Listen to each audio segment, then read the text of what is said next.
we'll guide you through how to recover deleted files in VS Code. If you find this helpful, consider subscribing and liking the video. First, open Visual Studio Code on your desktop. Let's say you accidentally deleted a file and you need to get it back.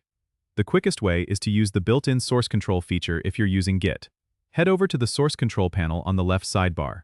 Here, you can see a list of all changes that have been made, including deleted files. Look for the deleted file you're trying to recover.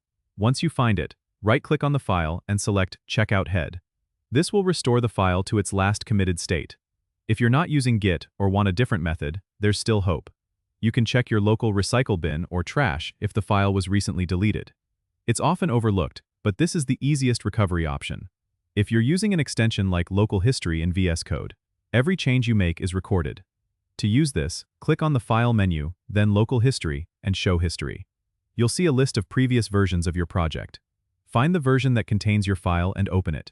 You can then copy the deleted content back into your current workspace. Remember, keeping regular backups and committing changes frequently can save you from future headaches. Don't forget to subscribe and comment if this helped you out.